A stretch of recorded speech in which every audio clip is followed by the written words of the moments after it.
Welcome to the channel, respected viewers. I'm George from Ireland. I'm continuing my series about common law, looking today at the law of property. So I'm going to talk about the land registry. Since 1922, England and Wales have had a land registry, and about 90% of land is now registered. So the registration of land operates on three core principles: the mirror principle, the curtain principle, and oh my goodness, I've forgotten the other one. It'll come to me.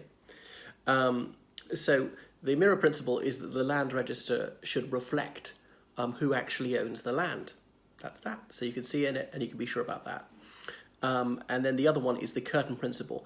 There are trusts, and sometimes the interest that actually owns the land is hidden behind that curtain.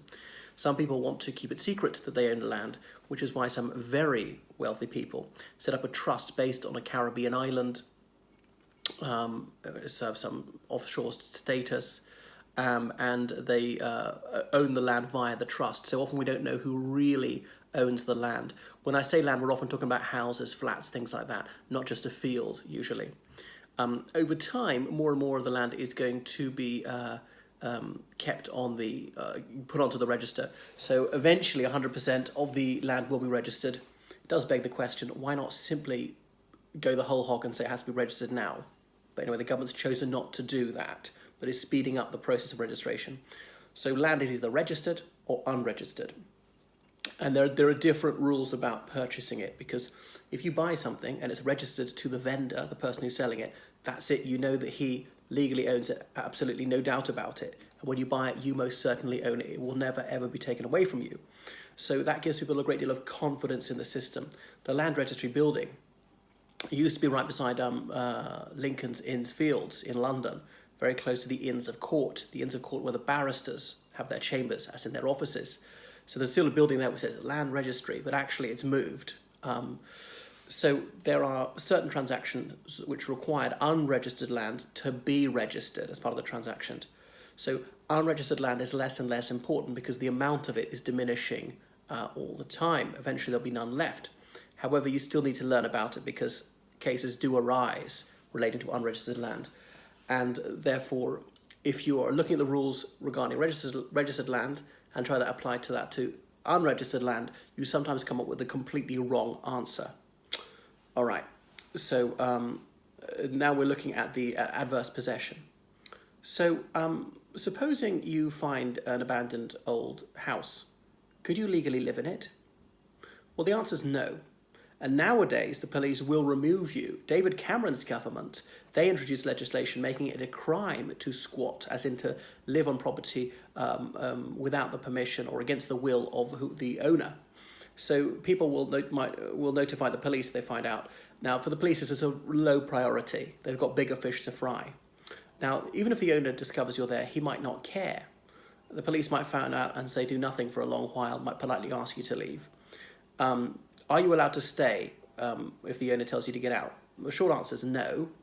But what if you got away with staying for a very long time? Would it become legal to stay? What do you think? It would become legal to stay. So this is the odd thing. An illegal act becomes legal after a long time. Squatters' rights, as we say colloquially. So if you stay on someone else's property against their will for 12 years without the legal owner objecting, then you can register yourself as the owner. But that's important, without him or her objecting. Whether they find out or not is neither here nor there. But they didn't prove that they raised some objection to you being there. So this applies to buildings. It also applies to land, as in simply a field. Supposing you pitched a tent and stayed there for 12 years, you could then register the land as yours. You must occupy the land. It doesn't have to stay there, you don't have to stay there every minute or every night, but you must be there most of the time. What's most of the time? Well, that's a moot point. And an intent to exclude the world, for it to be just for you. Now, if you stayed on an estate of 1,000 hectares, you wouldn't necessarily get to own the whole of the 1,000 hectares. You might get to own 1 hectare that you can be said to have effectually occupied. So it's adverse possession because it's sort of against the will of the person who actually owns it. You are, in actual fact, occupying it, even though legally it's not yours, but it can become legally yours. All right, let's touch on intellectual property. Supposing you publish something, it could be a poem, Could be a photo. We've created intellectual property. We'll often have to go through the copyright process. The same goes for medicine, music, an invention that you patent. So if people wish to use your intellectual property, they must pay you. So it doesn't matter whether you invented it or not first. If you're the first one to get a patent on it, it's yours. And notice people in the sector tend to pronounce it patent, not patent. So if I invent the time machine, but don't patent it, and Joe Bloggs then patents it, the intellectual property is his, because it was up to me, it was my silly fault for not registering it, the patent, as soon as I could. So you're going to go to the patent office and give a very full description, sometimes with diagrams, to prove that it is your intellectual property. So then you could enforce your intellectual property rights there. So the patent office will go by whoever did that first. So they're specialist lawyers who deal with this sort of thing. Now, you're allowed to briefly quote people's works in reviewing it, and that's not a breach of copyright. Take some quotations from a play, a novel, or whatever it is. Even take a couple of minutes from a film. Eventually, it's too much, and that's just a copying without permission. How much is too much? So if I copy somebody's work and sell it under my own name, that is a very grave breach of copyright. I could be sued and forced to pay very heavy damages. There are also trademarks, which are the names of companies and products. For instance, iPhone, which is a renowned brand around the world. If I set up another company and also called it iPhone, that would be confusing for those who wish to purchase the product. I'd be stealing business from the real iPhone company, and I would be, in a sense, defrauding my customers.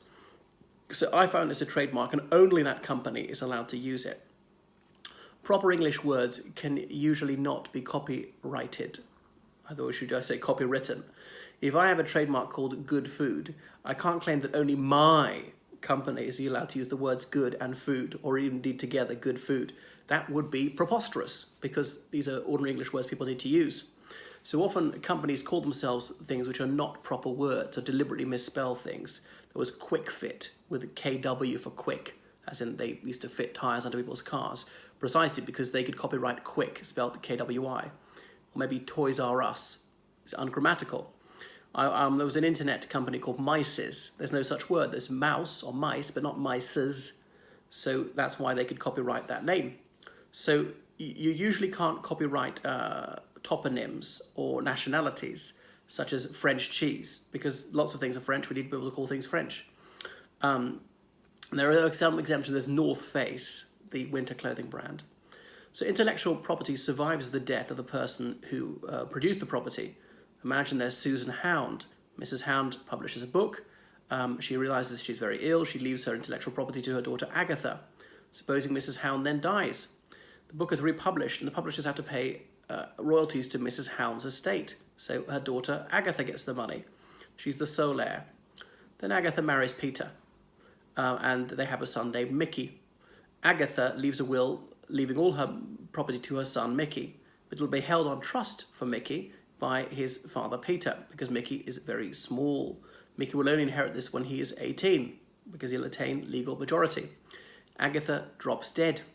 Her property is owned by her widower Peter. He controls the estate.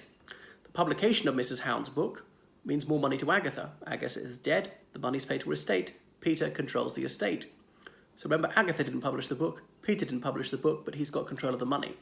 So he holds it on trust for his child, Mickey. There are rules about what Peter can do with the money. He can't go and spend it all on a big bender. Got to spend it on Mickey, right? Buying things for him, school fees, clothes, whatever. So Mickey turns 18, he inherits the estate. Any more publications from his grandmother's tome means royalties paid to Mickey. He owns the intellectual property. Supposing he squanders all the money, and he doesn't make a will, he has no children. 50 years have elapsed since the death of his grandmother, Mrs. Susan Hound. This means the copyright does not operate any longer. So anyone can now publish the book without paying a brass farthing in royalties. That's that. Mickey dies. There are no intellectual properties in relation to that book any longer. Even if he had children, they would not pass on because more than 50 years have elapsed since the death of the authoress. So copyright usually lasts 50 years after the death of the person who produced the intellectual property, the intellectual proprietor. For instance, the works of my dear friend Will Shakespeare attract no copyright. That's because the Bard of Avon died in 1616. Indeed, there was no copyright law at the time, which is why people used to bribe the actors from the Globe. What are your lines? What are your lines? And write them down. And then these folios were published. And that's why they're slightly different versions and people misremembered. These actors would say all their lines, as much of the lines of the other players as they could recall, and get it a little bit wrong. So that's why sometimes we're not quite sure which of the canonical version of these Shakespeare scripts are, and Shakespeare may have changed it a little bit from time to time. Anyhow, so if you print his works or you watch a performance of his plays, that there's no money going to any Shakespeare estate. Now, there was one exception to this rule. J.M. Barrie, you may know that Scots author who wrote Peter Pan, and he died in 1937. He left all the proceeds to Great Ormond Street Children's Hospital. When he passed away in 1987, half a century had passed since his passing, and the former Prime Minister of the United Kingdom, James Callaghan, he put forward a bill in the House of Lords, obviously went to the House of Commons as well, saying that there should be an exemption to this lapse of intellectual property rights after 50 years. And in this extraordinary case of Peter Pan, the intellectual property rights should be extended so that it would raise more revenue for Great Ormond Street Children's Hospital. As Lord Callaghan of Cardiff said, very few parents would resent paying a few more pennies for a Peter Pan book, to watch a Peter Pan film or theatrical production, if they knew this money was going to save children's lives. So Parliament passed that law, and the Great Ormond Street Children's Hospital still derives revenue from Peter Pan. It's a noble cause. All right, so that's enough for the moment.